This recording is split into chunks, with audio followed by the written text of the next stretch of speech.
día de hoy tendremos a dos invitados, Camila Toich, de la empresa Patagua, que es una empresa B, Andrés Riveros, de la Fundación Legado Chile. Posterior a las presentaciones de Camila y Andrés, vamos a hacer una ronda pequeña de preguntas para luego dar paso a Benjamín Santander, egresado de nuestro programa, quien también presentará avances referidos a su tesis. Posterior a eso, vamos a hacer un breve break de 5 a 10 minutos para presentar el cuadernillo, los catálogos del paisaje del agua, a cargo de su editora, Ángela Casanelli. Y luego, para finalizar, daremos paso a la conversación en torno a los desafíos y oportunidades, no solamente a nivel nacional, sino también latinoamericano, de nuestros paisajes del agua, moderado por Alejandra Espinosa. Damos de esta manera la más cordial bienvenida a Camila Toich, quien es ingeniera en recursos naturales de la Universidad de Chile, máster en gestión integrada del agua de la Universidad de Queensland y además tiene un diploma en diseño del paisaje de la Universidad Austral de Chile. Ella es directora ejecutiva de Patagua. Lleva más de 15 años integrando y dirigiendo equipos interdisciplinarios de trabajo para la gestión sostenible del agua y del territorio.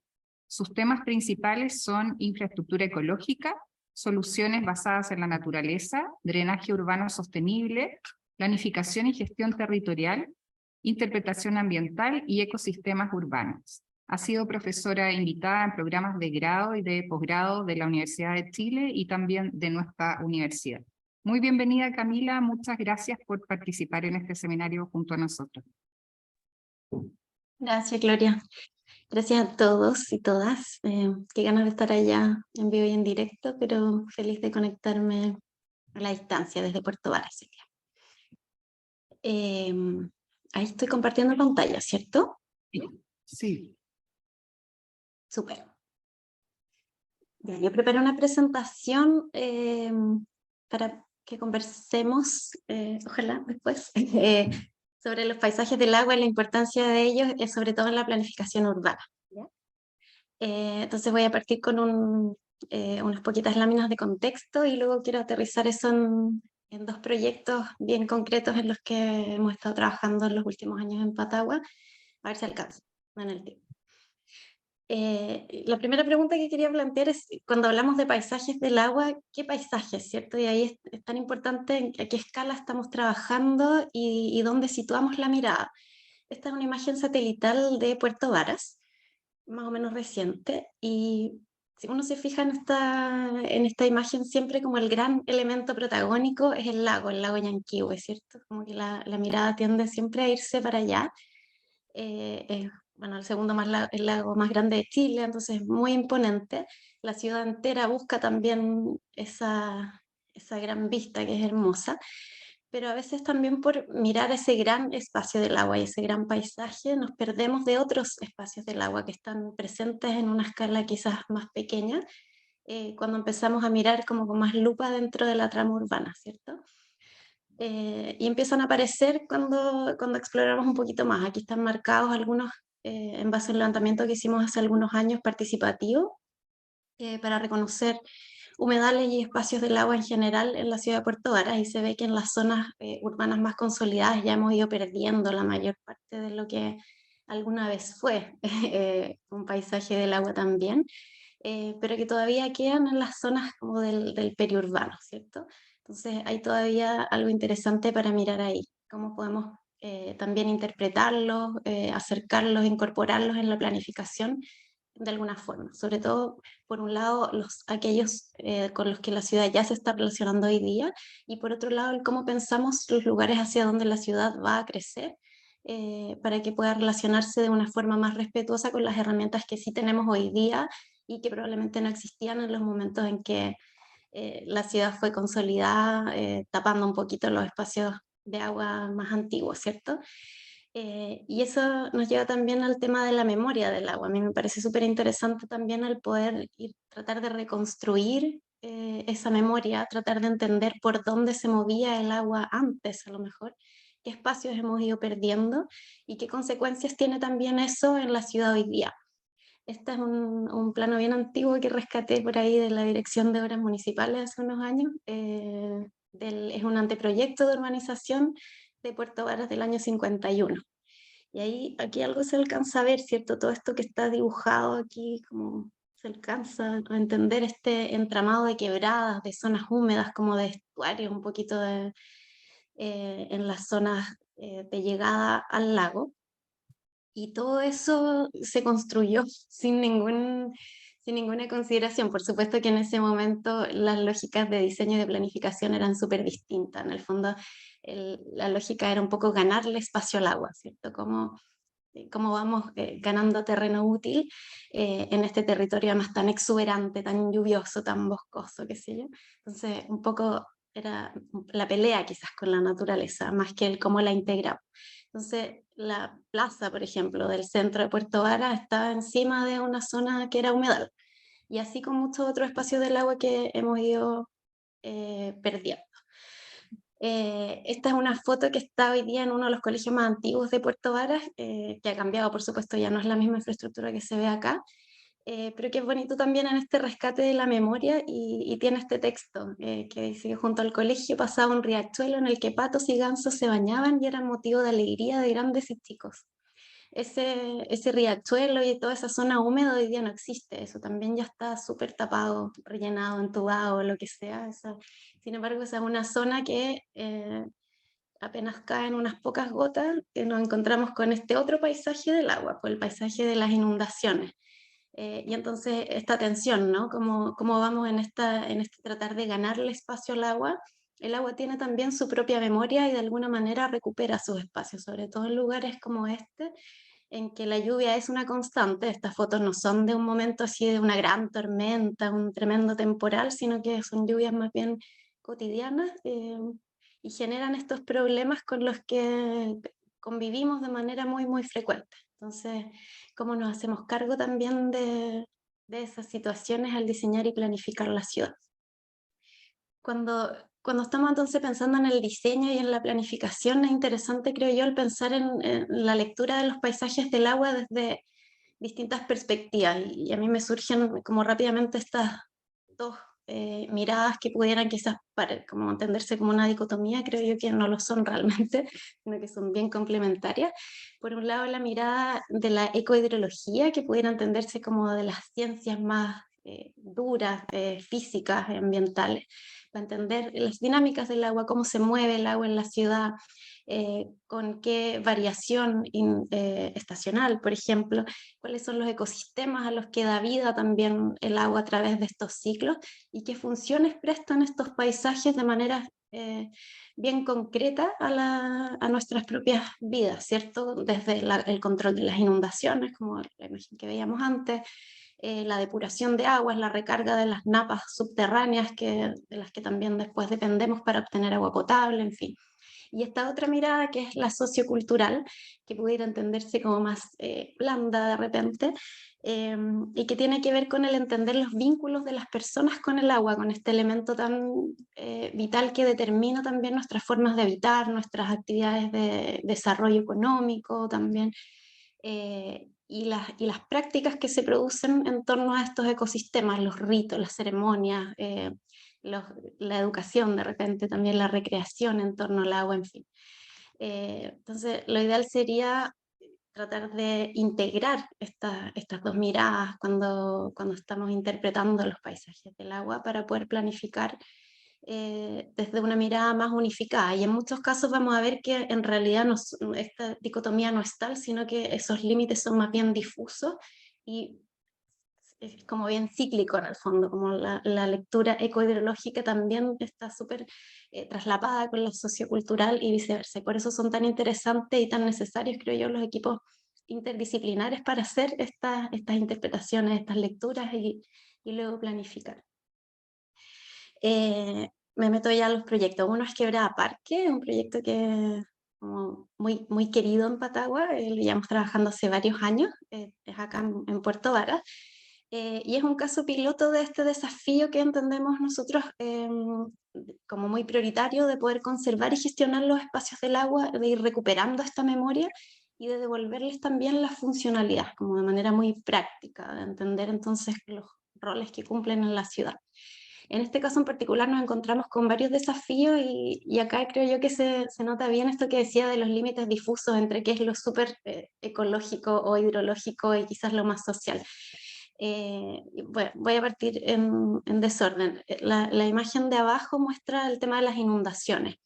Está marcado en este color como cafecito, zonas que se inundan con bastante frecuencia, tiene un periodo de retorno de 5 años, o sea, es bien recurrente la inundación en este sector de acá, que es un sector que está construido y por lo tanto genera problemas bien concretos al nivel de que aquí hay unas cabañas que tuvieron que botar los colchones hace pocos años, o sea, son inundaciones importantes.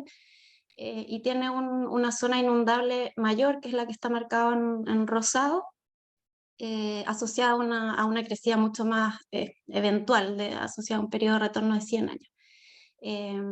Eso, por supuesto, está hoy día todo construido y desde una época en que no se entendía tampoco mucho la importancia de estos espacios. Esta es una quebrada que remata en uno de los últimos humedales urbanos que queda en Puerto Vara, y que ha estado permanentemente en esa tensión de perdiendo espacio, y la búsqueda aquí ha sido también el visibilizar este lugar desde una de estas aristas que es el de la funcionalidad para evitar estas inundaciones que son un problema bien real.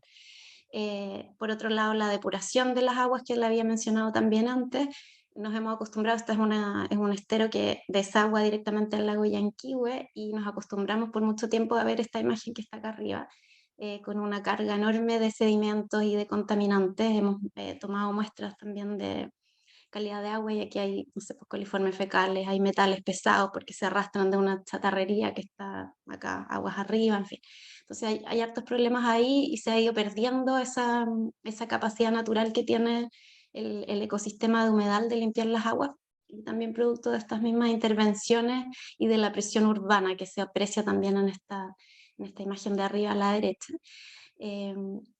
Y me encanta esta imagen porque da también cuenta de una condición socioeconómica que me parece bien interesante y bien representativa de una arista más social, que se da mucho en nuestro país, que es la segregación, ¿cierto? Se ve súper claro como en un borde de la quebrada tenemos, bueno, vivienda social, casas con un grano bien denso, ¿cierto? Mientras que en el otro borde mucho más verde, terrenos más grandes, casas de un nivel socioeconómico bastante más alto. Entonces la quebrada en este caso se convierte literalmente en esa herida que divide dos mundos sociales que se encuentran muy poco y ofrece al mismo tiempo ese potencial cuando la trabajamos y la diseñamos y planificamos de manera adecuada, tiene todo ese tremendo potencial de generar encuentros. Bueno, el tema de la basura, que también es un tremendo problema en este tipo de espacios, en los espacios del agua urbanos, ¿no? Que tienden a convertirse en lugares residuales en el patio de atrás y que ahí finalmente, bueno, esta imagen es el problema, pero es también la solución, ¿no? Hemos trabajado mucho con limpiezas participativas con los propios vecinos de esta zona, hemos sacado varias toneladas de basura de este lugar para cambiarle un poco la cara al espacio. Junto con todos estos desafíos, este es un lugar que tiene tremendas riquezas y de nuevo, como en esta dualidad, desde lo ecohidrológico, una biodiversidad muy rica y abundante, este ecosistema de humedal que hace de esponjita, que todavía algo ayuda a controlar las inundaciones, que regula las aguas que se mueven en este espacio. Y que además tiene escondido como bien en el corazón de la quebrada, en un lugar de difícil acceso y muy poco conocido, estas plantaciones de mimbre, que se ve aquí a la derecha, la persona que los trabaja, que, bueno, que cultiva y cosecha luego el mimbre para hacer estos canastos que son bien icónicos acá de la ciudad, Don Pedro. Entonces se van fusionando todas estas distintas capas bien interesantes, que vale la pena tener a la vista al momento de planificar y decidir qué se hace con estos espacios. Aquí nosotros lo que hicimos fue proponer un modelo de, por un lado, como de planificación que se basa en el diseño urbano sensible al agua y que busca con esta intervención la regeneración ecológica y social. Entendemos la regeneración no solo del ecosistema, sobre todo cuando estamos en un entorno urbano, siempre de la mano con las comunidades. Y bueno, este modelo está construido en base a estos cuatro pilares: el drenaje urbano, con la lógica del control de inundaciones y depuración de agua, la naturaleza urbana, pensando en la conservación de la biodiversidad y la conectividad ecológica. Eh, el espacio de uso público que estamos consolidando acá, sobre todo con un foco de aula viva y lugar para la recreación y la contemplación. Y la pata súper importante de la comunidad, tendiendo siempre a la integración social, al involucramiento, al trabajo colaborativo, a las alianzas. Estos son en general proyectos que no funcionan si es que no hay muchas manos, muchos actores trabajando en conjunto. Aquí algunas fotos de esta arista de la educación, del potencial que tienen estos espacios y que muchas veces nos perdemos, ¿no? Para trabajar en ellos al aire libre y aprender de la propia naturaleza. Son muy bonitos los trabajos que se pueden hacer ahí con colegios y con centros educativos en general. La reforestación como estrategia que hemos utilizado un montón, no solo de la quebrada misma, sino que también de algunos espacios adyacentes para ir logrando que este verde permee hacia la trama urbana. Entonces aquí, por ejemplo, se ve, no sé si se alcanza a ver bien, pero aquí hay una reja, ¿cierto? Entonces hacia la derecha es la quebrada y hemos sacado vegetación invasiva exótica, reemplazado por nativo. Y luego hacia la izquierda, este es un colegio público, el Colegio Mirador del Lago, y hemos trabajado de la mano con ellos en un montón de actividades. Y una de las últimas que hicimos fue plantar estos 2 núcleos Miyawaki, que es una técnica de restauración ecológica, no sé si la conocen, de plantación en alta densidad. Hemos hecho harta reforestación participativa familiar. Hicimos también un proceso bien extensivo de diseño participativo con talleres, con distintas instancias familiares muy bonitas que nos permitieron llegar a esta zonificación donde reconocemos las distintas zonas, las funciones principales y lo que queremos cuidar en cada lugar, entonces proponiendo un programa y un recorrido que es bien respetuoso y poco invasivo de este lugar, y esto se va a licitar ahora muy pronto. Ya tomó la posta la municipalidad y se va a licitar con platas del MIMBU el diseño. Y esto además, desde diciembre del año pasado, este sitio entró a la red, se convirtió en el primer sitio en Chile en entrar a la red de sitios demostrativos del programa de ecohidrología de UNESCO. Entonces también tiene la idea es a partir de esto el poder seguir generando conocimiento, generando alianzas también para poder apoyar la toma de decisiones de estos ecosistemas acuáticos, en este caso urbanos. Parece que no sé cómo estoy de tiempo. ¿Alcanzo a mostrar el segundo proyecto? Sí, alcanza. Sí. Ya. Este es más cortito en todo caso. Este segundo caso, mira, es un proyecto en Valdivia, en la isla Teja, se llama Mirador de Cotapos. Acá no sé si se ubican bien, pero bueno, esta es la isla Teja, no tengo mapa de contexto, perdón, pero bueno, es una isla bien importante de la zona urbana de Valdivia. Y está marcado aquí el recorrido del agua. Esta es una zona además que se caracteriza por sistemas bien complejos y grandes, importantes de humedales. Y acá uno de ellos que está marcado en color verde, en dos tonos de verde. Es todo parte del mismo sistema, pero que se ha visto fragmentado por la propia expansión urbana. Entonces, tiene una conexión, por ejemplo, aquí pasa una calle, pero el sistema tiene una conexión subsuperficial, lo mismo acá.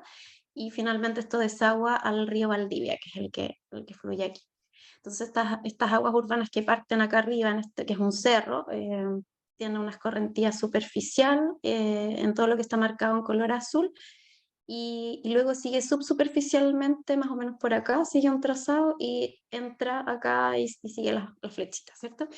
Esto es parte de la red primaria de aguas lluvia de la isla Teja y de la ciudad de Valdivia, que es súper común, ¿cierto? Que se aprovechen los humedales y los espacios de agua en la ciudad para cumplir este tipo de función. Y lo que miramos acá era cómo compatibilizar un proyecto inmobiliario que quería ser respetuoso en esta zona que es urbana y que además ha tenido un crecimiento importante en los últimos años. Cómo podíamos tratar de compatibilizar esto con la conservación, sobre todo del cuerpo principal del humedal, que es lo que está marcado en color azul con la letra B.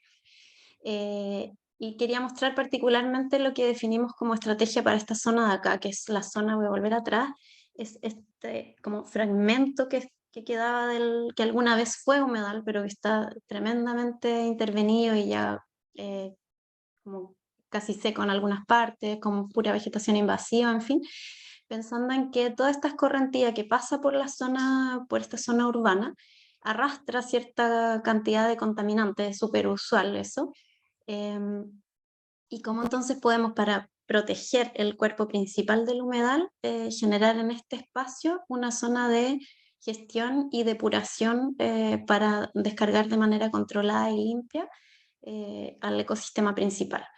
Entonces, bueno, además de todo el trabajo de paisaje bien detallado que hicimos para restaurar y generar un área verde integrada en este cuerpo principal del humedal, lo que hicimos fue en esta zona que les mostraba como la zona A, diseñar un humedal depurador de aguas. Entonces, también con esta idea de que es posible no solo reconocer y gestionar y manejar de manera adecuada los paisajes de agua que ya existen, sino que también podemos a veces construir nuevos paisajes del agua, sobre todo cuando estamos hablando de zonas urbanas, para resolver algunos problemas socioambientales. Entonces, no voy a entrar en mucho detalle, pero sigue la lógica de los humedales construidos y que se diseña específicamente con la finalidad de la depuración, porque hay distintos tipos de humedales construidos, se pueden generar pensando en la regulación de las aguas lluvias, y ahí lo que importa es principalmente el volumen. Acá nos interesa, por un lado, eso, como controlar inundaciones, pero también cumpliendo esta otra función que es la de la depuración.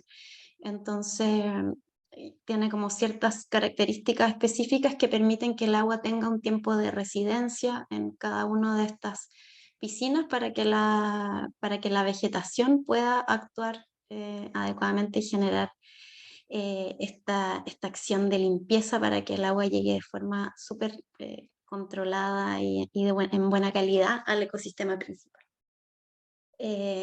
Eso como eran los dos proyectos principales que quería mostrar y dejar esta idea de cierre como en relación a la importancia y lo que nos moviliza en Patagua de poder resignificar el agua y los paisajes en la ciudad, algo que consideramos fundamental y como avanzar a paso más rápido, algo que se viene haciendo ya en Chile. Todavía nos falta, creo yo, ponerle un poquito de ritmo para poder avanzar en resiliencia y calidad de vida.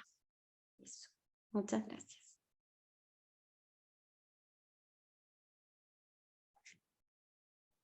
Muchas gracias, Camila, por tu presentación. Ahora le vamos a dar el paso a Andrés. Andrés Riveros es naturalista y gestor cultural, arquitecto, máster en áreas silvestres y conservación de la naturaleza. Además, agroforestador sintrópico, coordinador de planificación y diseño del paisaje en la Fundación Legado Chile. El título de la presentación de Andrés es Lo que las aguas quieren ser, memorias y proyecciones de la ciudad de Yanquihue. Hola Gloria, hola Camille, hola a quienes están ahí participando, muchas gracias por su tiempo, por el espacio, por la atención. Yo le compré un canasto a don Pedro también, hace muchos años, muy bueno. Y sí, ¿verdad? Esto de qué significa ganarle el espacio al agua, yo creo que es algo que todavía nos hace falta entender realmente qué puede significar eso. Quiero preguntar si se ve la presentación y si se ve con o sin las notas del orador. Se ve con tus notas, Andrés. Ay, a ver. No quiero que se vean mis notas.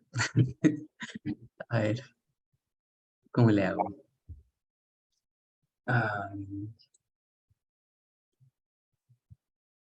De aquí.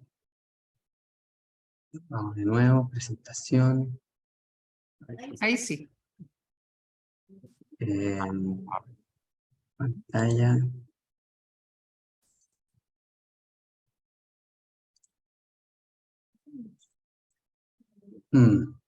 Pero tú Bueno, no voy a poder hacer trampa. ya se Bueno, ve. esto... ¿Cómo? Algo activé, perdón. Voy de nuevo. ¿Ahora sí? Ahora Todo sí. bien, ya. Bueno, esto de lo que las aguas quieren ser, Ciudad de Yanquihue, memorias y proyecciones, la verdad es que viene de una reflexión que obviamente tiene mucho que ver con el trabajo que hacemos en Yanquihue y también como de de lo que vengo haciendo los últimos años también. Obviamente esta idea de lo que las aguas quieren ser supone que hay una intención, ¿verdad?, como de respeto, de cuidar las aguas, y una serie de lugares comunes respecto a lo que puede implicar la sustentabilidad, la sostenibilidad, etc. Ahora, ¿qué es eso realmente y qué forma puede tomar? Es como algo que me interesa preguntarnos, ¿verdad? Y como preguntarnos bien desde el centro, ¿verdad? De lo que es el agua como tal, ¿verdad? Y para mí es muy interesante esto que plantea Ernst Gage, y es que donde hay vida, hay agua, y no al revés. Y esto, si uno lo observa a grandes escalas, ¿verdad? Tanto temporales como globales, se da cuenta de que entre glaciaciones se va conformando un clima cálido y húmedo versus uno frío y seco, ¿verdad? Durante las glaciaciones. Eso significa que es como una suerte de pulso e impulso de las aguas que van tomando lugar en el continente o se van retirando. Eso tiene mucho que ver con la cantidad de energía y de vida que va quedando también dentro de los continentes y cómo se va expresando. Y si hoy vemos cómo se distribuyen las aguas en el mundo, acá vemos acá a la izquierda, yo tomé este gráfico, pero la verdad es que hay muchos, nos damos cuenta de que la mayor parte del agua no está disponible, solo el 0,25% está en forma de aguas superficiales continentales, ¿verdad? Y que una pequeña fracción de eso hace parte de nosotros, los seres vivos. Y esto es interesante porque, así como veíamos en estos flujos, que tiene que ver con este flujo de vida entre glaciaciones, y es que efectivamente en todos esos momentos han sido los bosques los que van tomando de nuevo una labor importante, una labor importante en el sentido hidrológico. Es decir, los bosques interactúan con los cuerpos de agua y también todos los demás seres vivos, ¿verdad? Y con la atmósfera, conectándolos. Se habla mucho de estas como bombas de agua, ¿verdad? Como al interior de los continentes y que son las, en buena medida, responsables de ir catapultando el agua tierra adentro. Es lo que pasa en la Amazonía, que es más grande el río Volador que el río que vemos en su cauce, ¿verdad? Y eso también pasa en los demás continentes. Entonces, esa perspectiva eh, todavía se hace un presente, hay como ciertos vestigios de ese comportamiento, por ejemplo, en los glaciares que se han ido retirando y cómo los bosques van tomando lugar. Estas son fotos de Alaska, que tienen casi 100 años de la primera foto a la más contemporánea. Y por eso yo en el resumen que les mandaba, les decía que a mí me gusta pensar que además de estos tres estados del agua que conocemos, ¿verdad? Sólido, líquido y gaseoso, y esta tendencia natural que tiene la vida como de ir de lo simple a lo complejo, es como si el agua quisiera estar viva y que esa forma fuera un estado más de ser, ¿verdad? Y que incluso esa podría ser hasta su vocación, ¿verdad? El agua quiere estar en forma de ser vivo, como su último estado de complejidad. No obstante, el desierto avanza. En Chile, bueno, esta es una cartografía, no encontré una mejor, como que pudiéramos comparar al estilo time-lapse, cómo avanza la desertificación. Pero el problema de fondo no solo tiene que ver con un cambio global ante el cual no podemos hacer nada, sino yo lo que quiero situar acá es que hay ante todo un desafío cultural y de gestión del paisaje. Y acá lo que vamos a ver en esta presentación, con uno o dos casos de la ciudad de Yanquihue, es cómo nosotros hemos concebido esto de lo que las aguas quieren ser, dándonos cuenta de que la ciudad, aquí podemos observar de manera muy clara, está situada también en un contexto de aguas. Esto es un gran sistema de humedales fragmentado, pero también difusamente conectado. Esta ciudad está vecina a Puerto Varas. Lo que tenemos acá a la derecha es el lago Yanquihue y su desagüe, que es el río Maullín, ¿verdad? La ciudad de Yanquihue se puso a ambos lados del río. Acá hay algunas imágenes de sus cuerpos de agua principales. desde lo que es el origen del Maullín, pasando por las orillas del lago, con humedales que están ahí, remanentes, porque el desagüe del lago Yanquihue era difuso, no como lo vemos ahora. Anteriormente no era así. Y así también otras formaciones de cuerpos de agua tipo humedal, como la laguna El Loto, quebradas, humedal Los Helechos, la laguna Poza Negra, y todo esto nosotros lo hemos ido entendiendo con el correr de los años y clasificando en el formato, ¿verdad?, de la Convención Ramsar, como si son lagunas, vegas, valves, ríos, canales esteros, riberas, quebradas, sumando más de 70 hectáreas de espacios del agua, y cada una de estas tiene, además de su clasificación, su propia historia, su memoria, su identidad. Ahora bien, y también en esta lógica de las aguas que fueron y los bosques que ya no están, acá vemos una cartografía son datos de estos modelos de Lurie y Pliskov, en donde vemos a la izquierda la modelación de la vegetación por el 1800. Y a la derecha, el estado de la vegetación o de la formación vegetacional al 2004. Es como si fuera una muela llena de caries. Lo blanco serían las caries. Y, y ahí vemos como el tremendo impacto de la gestión del paisaje que estamos haciendo hoy, desde la perspectiva de las formaciones vegetacionales y también desde la perspectiva hidrológica, más allá de los cauces, ¿verdad? Cuando digo más allá de los cauces es a través de la vegetación y del rol que ella juega en la hidrología planetaria. Y más específicamente con el círculo rojo marcando lo que es el área acá, la ubicación de la ciudad de Yanquihue, bueno, y también de Puerto Vara, haciendo parte de un corredor del bosque laurifolio, el mismo que está en Valdivia, coincidentemente con tus dos casos, Cami, que hoy lo vemos prácticamente como desconectado. Esta es como una imagen del río Maullín en una parte, en una sección que está bastante bien conservado. Es un río muy particular, es un río como el Amazonas, su cauce está cubierto de árboles y estos no se limitan a las orillas, ¿verdad? Están dentro del agua. En la sección estuarina del bosque está influenciado por las mareas, entonces este sube y baja. Es un bosque pantanoso, se denominan gualbes o pitrantos, porque la pitra es la especie dominante y claramente albergan una biodiversidad bien específica, eh, y claramente muy amenazada. Lo que se dice es que este es el último gran gualbe que tenemos en Chile, ¿verdad? Esta configuración ocurría en otros ríos, no solo el Maullín. Y estas son imágenes del origen del Maullín. Cuando digo origen, es la parte urbana del río, justamente donde empieza a desaguarse el lago Yanquihue.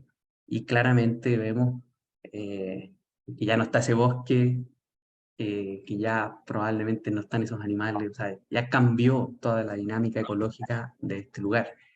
Y en esta tabla, básicamente lo que vemos es un listado de especies. Acá están solo las nativas, pero también hay otro listado con las exóticas.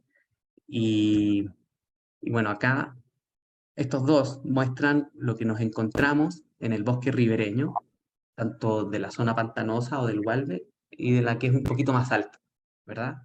Entonces, y acá a la derecha, parece que no se alcanza a notar, tenemos el número de estos individuos de cada especie que tenemos en la zona del origen del Maullín. Entonces, esta es como un caso comparado de qué es lo que pasa en un área bien conservada y en un área mal conservada. Entonces, acá casi no tenemos árboles nativos y aquí tenemos una gran cantidad y diversidad en el área que se mostró. Acá en amarillo, destacando algunas como más notables de las especies, las más abundantes, las que dominan, tanto en el bosque alto como en el bosque siempre verde, ¿verdad? Que está un poquito más alto. Entonces, de nuevo aparece la pitra, aparece el olivillo, temú, el arrayán, etc. Y esto trae como consecuencia que las aves especialistas de bosque están ausentes en el área urbana del río. ¿verdad? Porque son especialistas de bosque, ya no tienen su hábitat. Entonces, cuando uno anda paseando por Yanquihue y por los márgenes de la ciudad, podría eventualmente escuchar estas aves. No obstante, ya no están dentro, están ahí, marginadas. Lo que sí podemos encontrar es gran cantidad y abundancia de perros. Este mismo ejercicio lo hicimos con fauna. Si tenemos tiempo les puedo mostrar.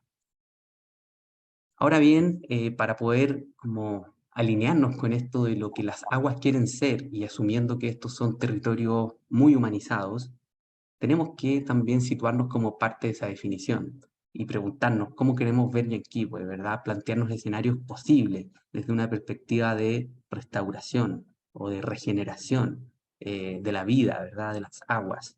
Y aquí, bueno, es un ejercicio que hicimos con la comunidad al momento de intervenir uno de los humedales, ¿verdad?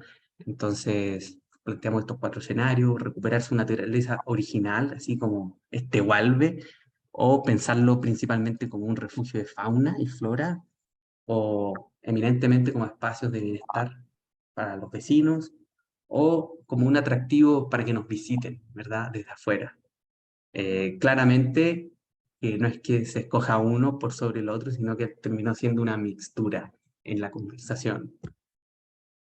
Y bueno, todo esto también nos vamos valiendo de otros tipos de instrumentos, porque junto con recabar información, también se trata de ir conectando o reconectando con lo que las aguas quieren ser y con lo que nosotros somos profundamente.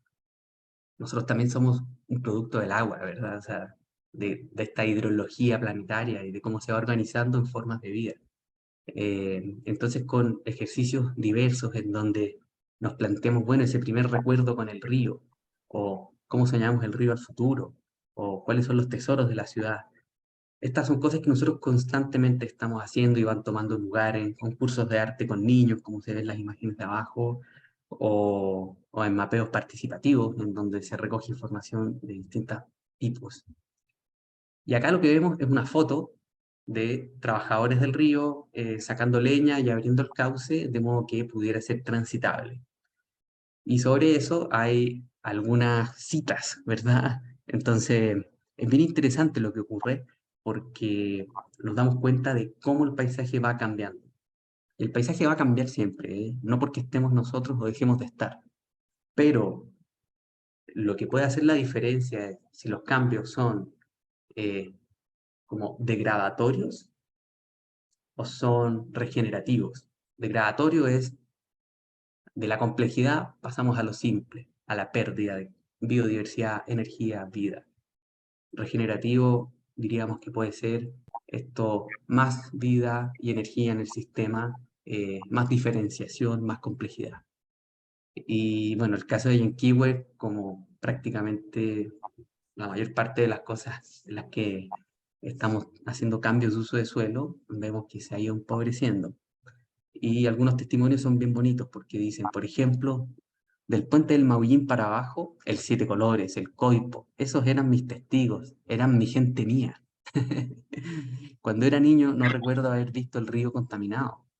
O este caso también es bien interesante porque había una persona que se llamaba el Mayempié, que era indígena. Él construyó una pasarela donde está el cementerio antiguo, donde él cobraba las pasadas de la gente, pero también el gobierno le daba su plata. Eso es cuando todavía no estaba el puente. Y de hecho, antiguamente la ciudad se llamaba El Desagüe y también se conocía como La Pasada, la ciudad de Yanquihue. Pero constantemente el ejercicio que nosotros estamos haciendo desde la conservación de la naturaleza es que nos volvamos a situar en esto de que el paisaje lo creamos y que también somos parte de lo que el agua quiere ser. Pero tenemos que recuperar esa como memoria y esa conciencia, ¿verdad? Y por eso es que hemos planteado una serie de estrategias. Una muy englobadora es el Plan de Infraestructura Verde, en donde lo que propusimos fue activar todos estos espacios del agua en una red interconectada, de modo que pasáramos de 2 metros cuadrados de área verde por habitante a cerca de 50. Y claramente no había que construirlo, sino simplemente activar, ¿verdad? Ya estaba todo dado. Y desde desde esa idea planteamos 3 objetivos estratégicos. Hay que decir que esto lo hicimos con ustedes, con el Magíster de Paisaje, con Osvaldo, etc. Y en esa colaboración nos planteamos estos 3 objetivos estratégicos: habitar espacios naturales, restaurar sus funciones ecosistémicas y conectar parches, nodos y corredores como desde esa perspectiva más ecológica. Y acá vemos una comparación en donde está el plan de infraestructura verde original, destacando las piezas claves, y después una cartografía que desarrollamos en el marco de la guía de drenaje urbano o de ciudades sensibles al agua, que hicimos también con Patagua, y cómo cambia, ¿verdad? Con un enfoque distinto, en donde ya no solo los humedales son interesantes, sino que todos los elementos del paisaje urbano, por la sencilla razón de que todo hace parte de la cuenca, y desde ese lugar todo tiene una vocación hidrológica de por medio. Y eso fue lo que nosotros proponemos como término estratégico desarrollado en esa guía de drenaje urbano. Y acá como caso particular, el Parque Humedal Baquedano, que fue el primer parque urbano que hicimos, y que, bueno, lo quise poner porque fue reconocido y va a estar montado en el Pabellón de Chile en la Bienal de Venecia de este año. Entonces estamos muy contentos. No pensaba ponerlo, pero estoy tan contento. Y, y esto, bueno, el arquitecto a cargo fue Osvaldo, su director de escuela, y bueno, hicimos equipo. Nosotros también participamos en el diseño, fue todo muy rápido acá. Y bueno, habían ciertas problemáticas que son bastante obvias, no las voy a revisar, pero sí desde la perspectiva de la estrategia de proyecto, decidimos hacer una estrategia relacionada con el agua, que fue la primera capa, otra con la infraestructura urbana o el uso público, y otras que tenían que ver con la remediación, que finalmente no las pudimos implementar. Pero en esa fusión es que se desarrolló el proyecto. Esta es la planta como quedó. En el fondo, básicamente, hay una estrategia de manejo de bordes, de ampliación del espejo de agua y de una zonificación hacia afuera del recorrido de un uso intermedio, compatible con el humedal como espacio salvaje, ¿verdad? Con áreas de juego, eventuales huertas, etc. Todo esto nosotros lo hemos ido siguiendo trabajando en el tiempo. Acá podemos ver una imagen aérea.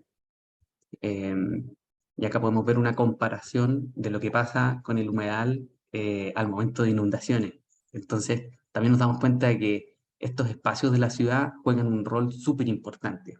Y esto es clave que no se nos olvide, porque en general la visión que se tiene sobre este tipo de lugares es que hay que hacer canchas de fútbol encima. Y una cancha de fútbol sencillamente no es una esponja, y lo que hace es aumentar el nivel del agua hacia afuera. Acá nosotros hicimos todo lo contrario, aumentar su capacidad de detención de las aguas. Y ahí pudimos ver el aporte que significó en un momento de inundaciones extremas en las casas vecinas. Y sobre esto también hay todo un trabajo ¿cómo decirlo?, de trabajo con la comunidad, y también de restauración de la vegetación y de llevar las actividades de educación a este lugar. Posteriormente hemos podido integrar a otros actores como Patio Vivo a generar infraestructuras. Y de ese lugar hemos pasado de una percepción muy negativa a una percepción vecinal muy positiva, como un espacio bonito, ¿verdad?, de belleza. Entonces, así va cambiando. Gloria, no sé cómo estoy de tiempo y si es que pasamos por este proyecto o no. ¿Tenemos unos minutos más, Andrés? Si queremos. Ya, bueno, voy a ir bien rápido. Este es otro caso, el Parque Humedal Los Helechos. En este también nos aproximamos con Patagua, nos hicieron una gran ayuda al hacer unos estudios hidrológicos base, porque siempre estamos comenzando desde ahí, ¿verdad? Para nosotros está primero esa funcionalidad, y adentro de eso ocurre la cultura, la sociedad. Entonces, también siguió un modelo similar al anterior, con la particularidad de que este es un terreno privado. Tuvimos que conseguir los comodatos, hubo todo un trabajo en ese sentido, y después poder plantear un proyecto como tal. En este caso, como lo planteamos con más tiempo, pudimos hacer ejercicios de participación comunitaria mucho más profundos, eh, y que aquí se ve en esta tablita de la izquierda cómo es la planificación de ese tipo de instancias. Y acá a la derecha pueden ver hasta el flyer que mandábamos por WhatsApp. Y este es el tipo de resultados que entrega una conversación de esa. Muchas veces arroja información incómoda o inesperada, pero necesaria, ¿verdad? Necesaria. Por ejemplo, acá en esta esquina de arriba, en el nodo norte, teníamos considerado un área con techo, y finalmente la eliminamos, ¿verdad? A petición de una vecina. Entonces, adicionalmente sobre eso, se trabaja desde una comprensión más técnica, ¿verdad? Con un catastro fino del lugar y de cómo está comportado esto. Y también desde ahí ir construyendo una visión objetivo más amplia que la del área de proyecto, entendiendo que el lugar, con esto de los bordes difusos, ¿verdad?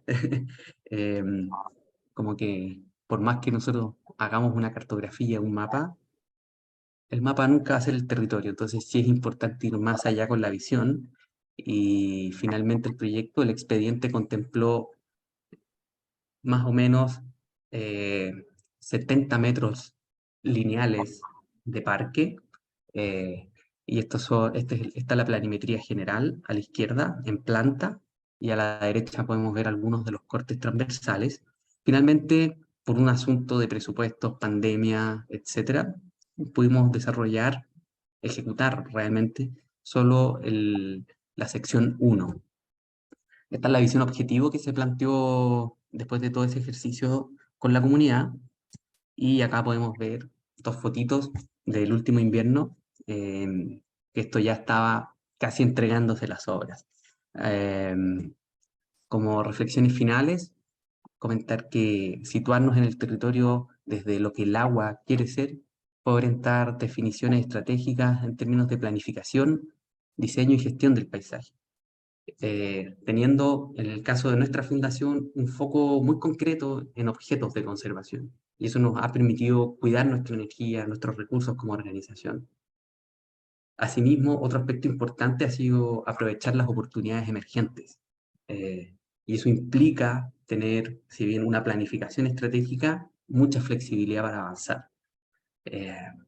Y sabiendo que todo lo que estamos haciendo, debajo hay una intención por cultivar o generar una cultura regenerativa, es decir, hacer parte a la comunidad y también dejarnos influir por ella, definirnos en base a lo que nos pasa con ella. Por eso hablamos de estos conocimientos y tomas de decisiones colectivas. Y muy similar a lo anterior es sembrar este sentido de responsabilidad personal en la producción del paisaje, porque todos somos parte de la cuenca, todos somos parte de este flujo de materia y energía. Y también que todas las experiencias que hacemos con la comunidad de diseño, de educación, etcétera, más allá como del objetivo técnico que hay, entender que siempre está detrás poder crear una experiencia social, un vínculo con los lugares, despertar ese amorcito, ese cariño por los lugares. Y ya con eso estoy. Muchas gracias.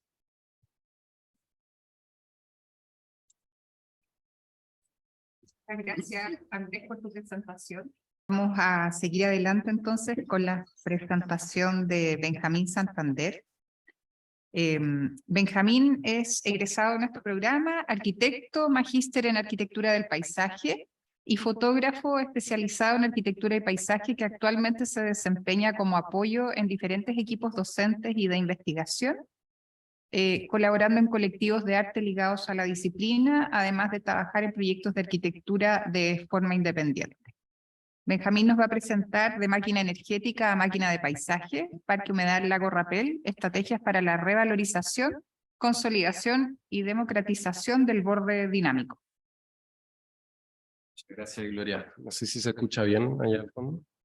Bueno, no voy a repetir el título, ya que es un poquito extenso, pero nada, quería darle las gracias por esta instancia y saludar a todos y a todas los que están aquí presentes.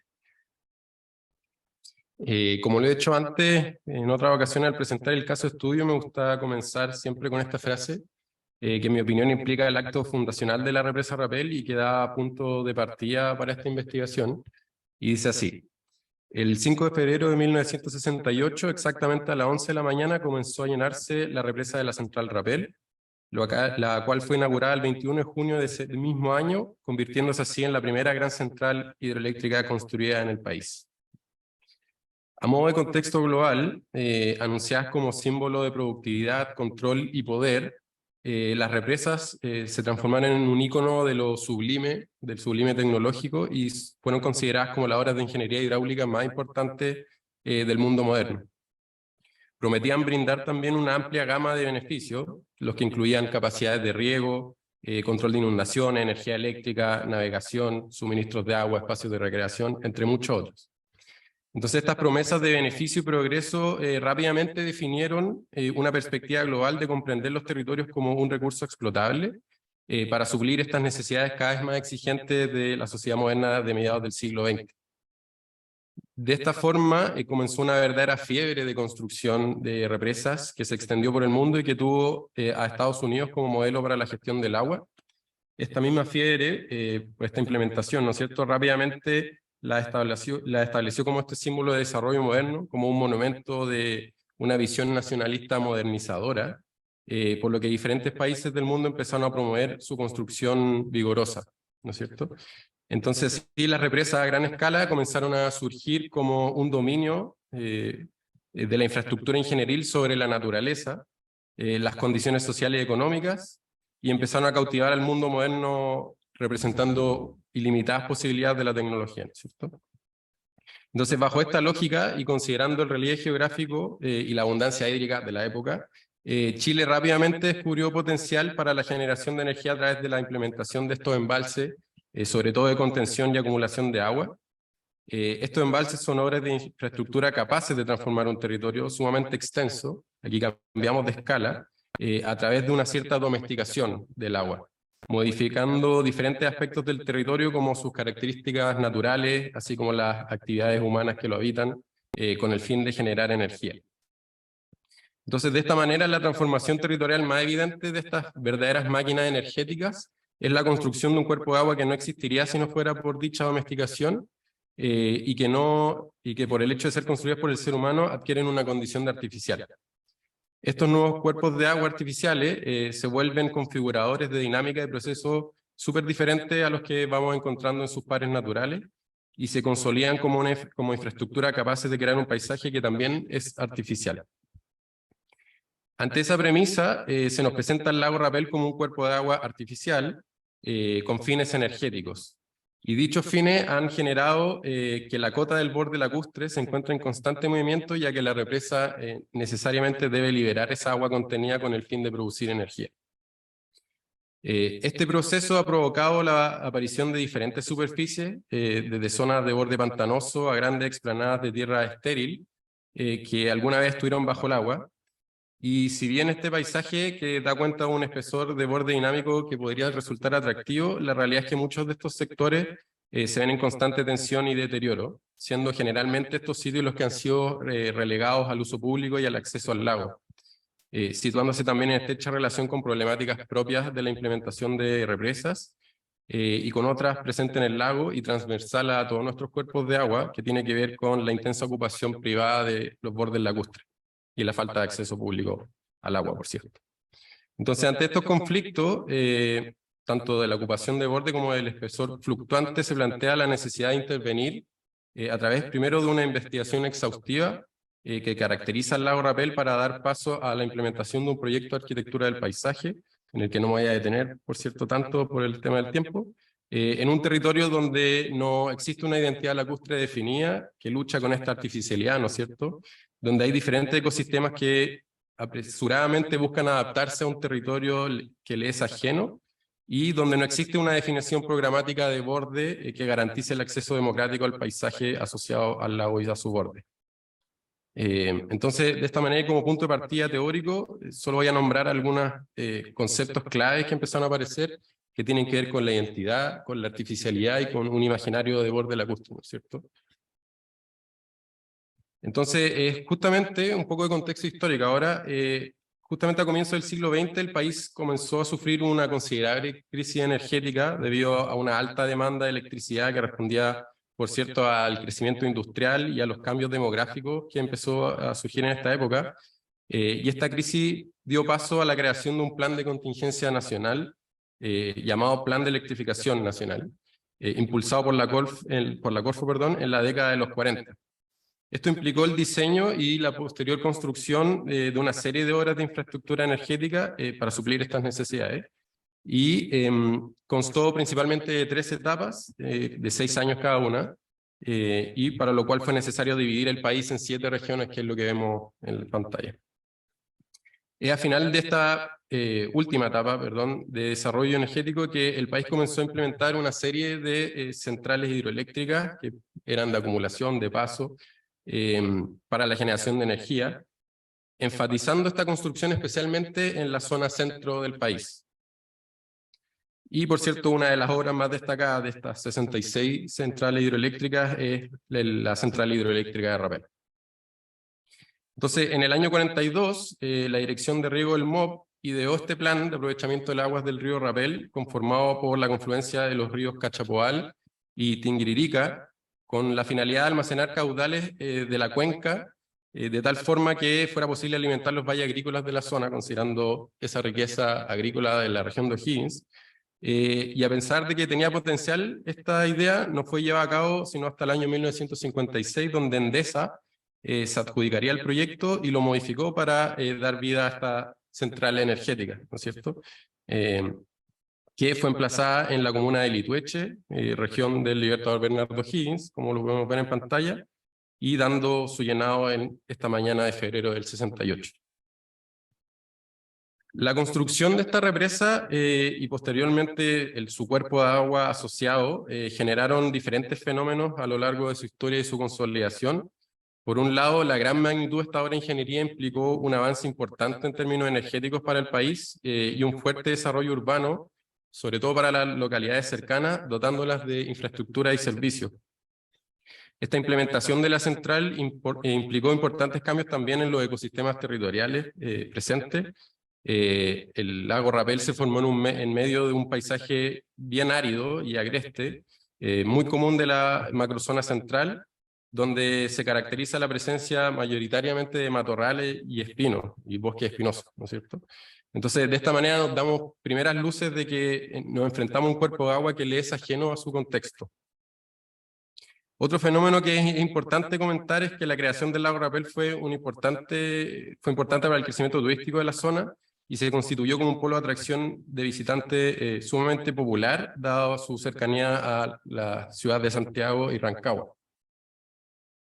Entonces, ante eso, hay una autora que me gusta citar, que es Rania Goss, en su ensayo Landscape of Energy, nos comenta que la energía y su extensión, la producción de esta, exige necesariamente un espacio de insumo y recursos explotables. Es en el espacio donde la energía se produce, se contiene, se distribuye y se consume.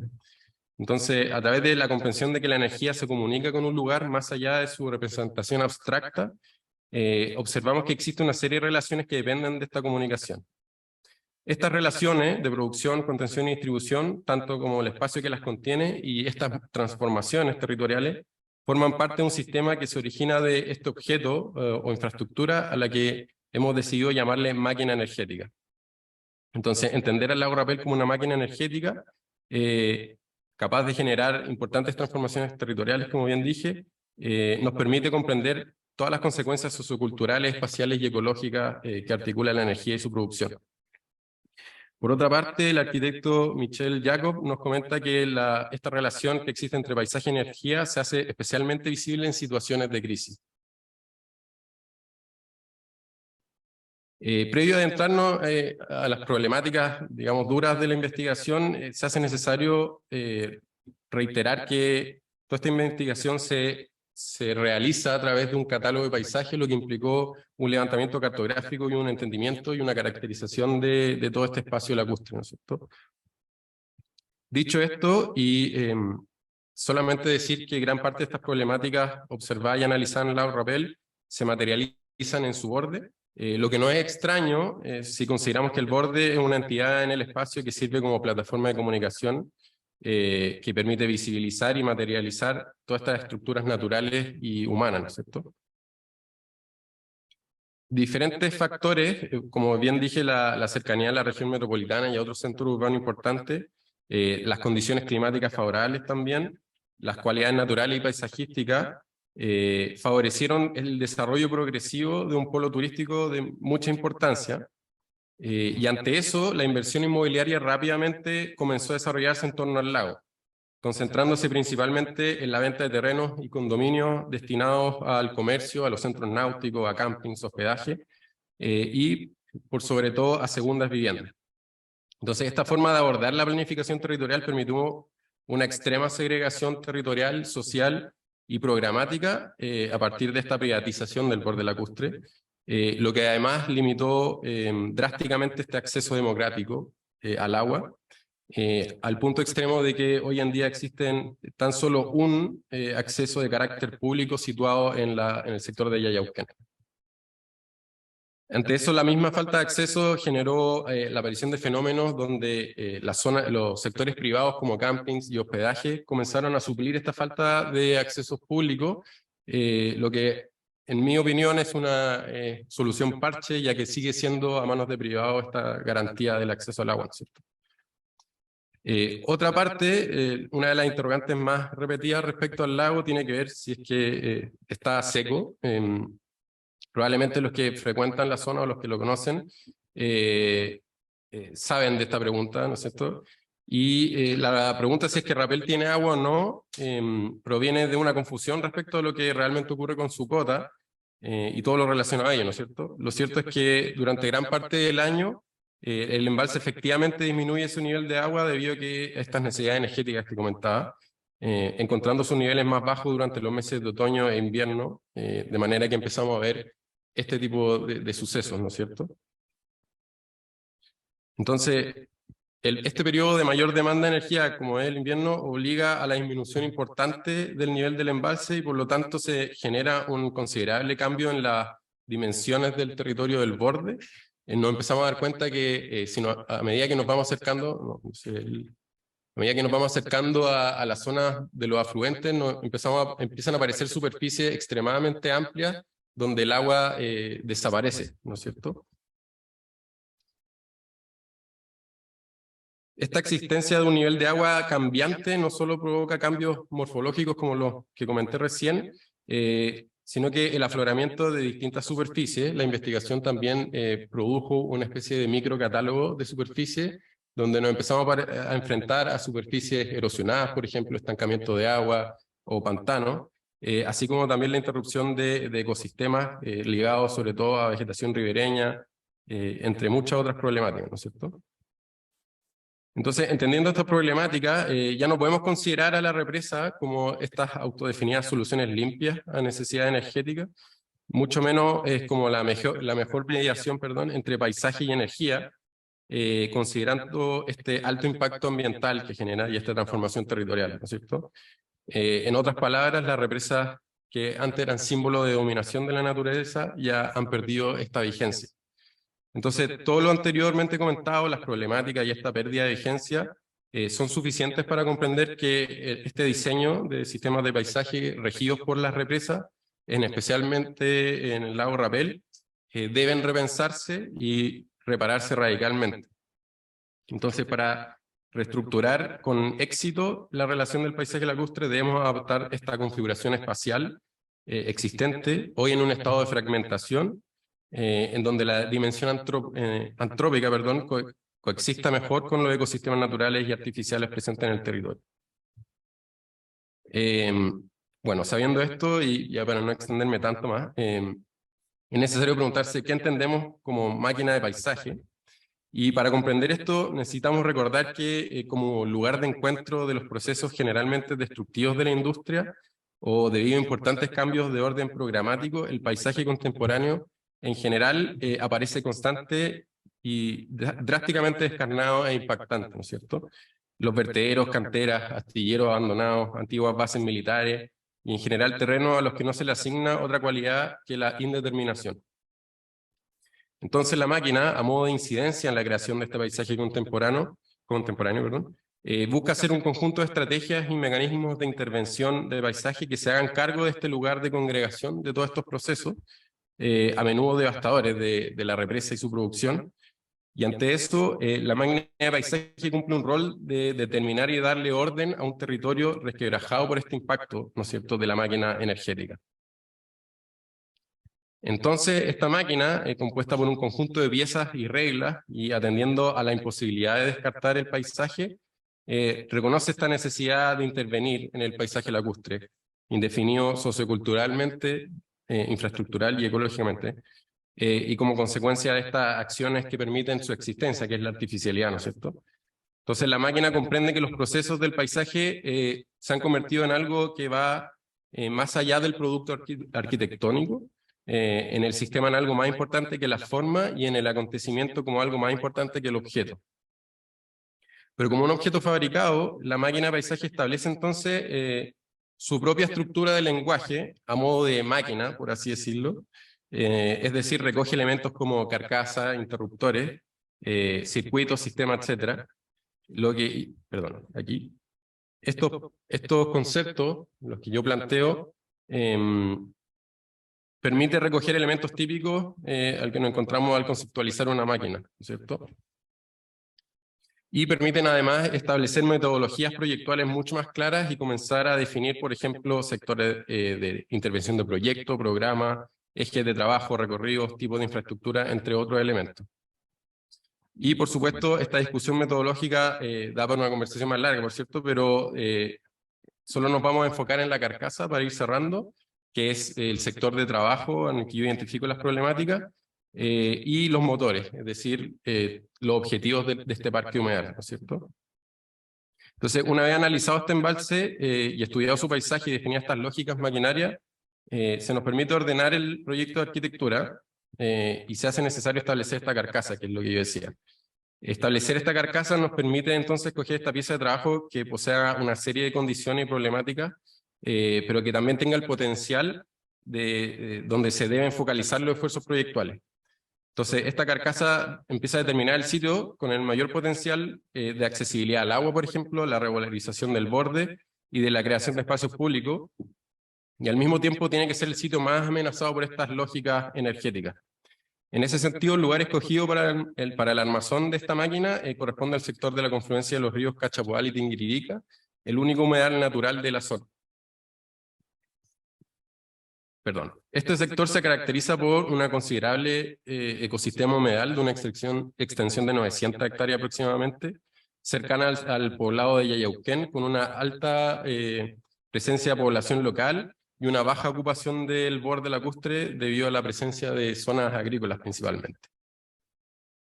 Entonces, en este sector, y una vez definida esta carcasa, se hace necesario comprender cuáles son estas estrategias, las cuales se rigen en estos motores, por así decirlo, que son los que yo planteo, y que se rigen en tres ejes principales, es decir, el sociocultural por un lado, el medioambiental y finalmente el de infraestructura.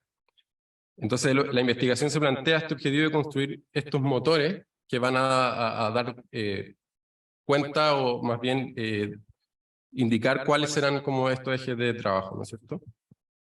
Entonces, para lograr esta recuperación y adaptación del paisaje lacustre a la deriva de problemáticas de artificialidad, la investigación determinó su estrategia en base al concepto de recuperación y reclamación del paisaje del arquitecto James Corner, que tiene como ejes fundamentales la valorización de la memoria y la cultura, los fenómenos ecológicos y los nuevos usos de programas. Estos tres conceptos se traducen a la vez en los ejes fundamentales que determinan los motores de la máquina, que son el motor sociocultural, el medioambiental y la infraestructura. Para ir cerrando, ya que me estoy extendiendo bastante.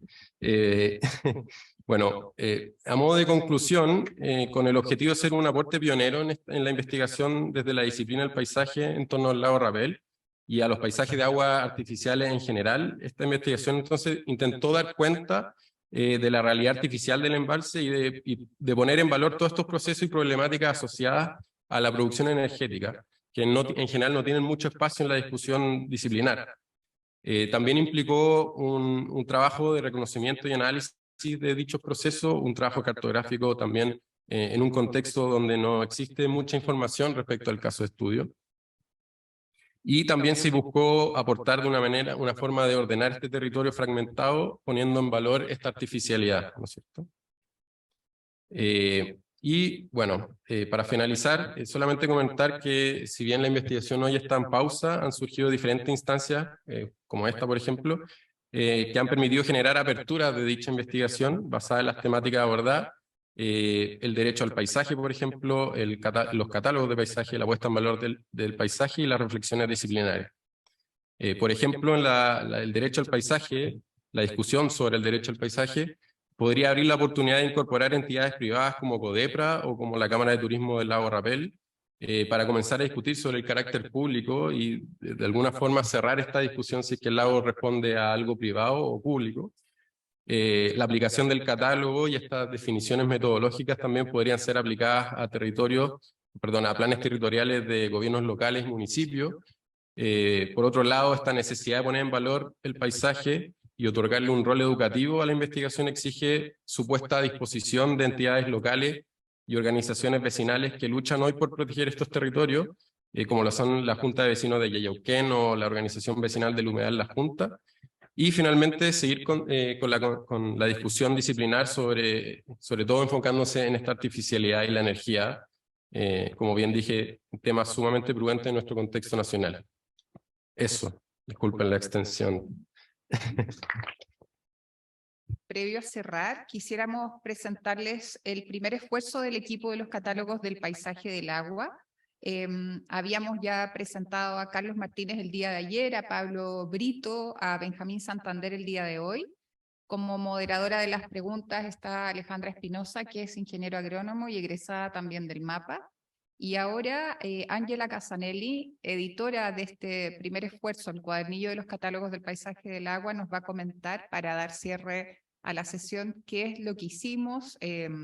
Tratamos de generar un proceso colaborativo con los expositores del año pasado. Esta es la tercera versión del proceso de los catálogos del paisaje del agua y esperamos seguir en continuidad haciendo también el segundo cuadernillo, pero queríamos exponérselos también el día de hoy. Gracias, Ángel.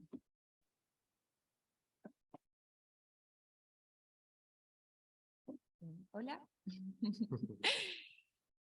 Bueno, como equipo de catálogos de paisaje del agua, hemos estado trabajando en esta revista sobre la temática y esta tiene una finalidad de ser compartida vía digital por medio de la página web MAPA, idealmente, y para el día de hoy, gracias al apoyo también de Ale Bocha aquí presente, pudimos gestionar algunos ejemplares que quizás los pasamos para que los puedan ir hojeando.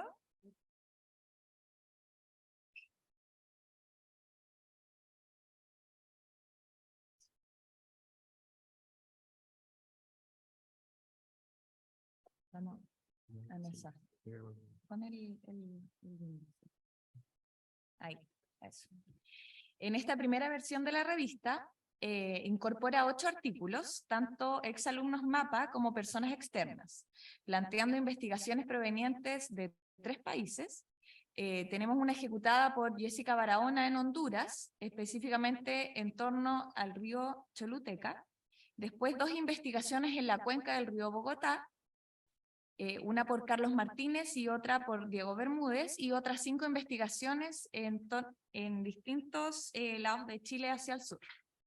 Comentar igual, como dijo Gloria, que estas están vinculadas a la versión anterior de este seminario. La introducción está a cargo de Gloria Sarabia, nuestra investigadora responsable, y quien también es la persona que nos ha encauzado en esta iniciativa y nos ha incentivado a seguir también nuestras investigaciones en torno a los paisajes del agua.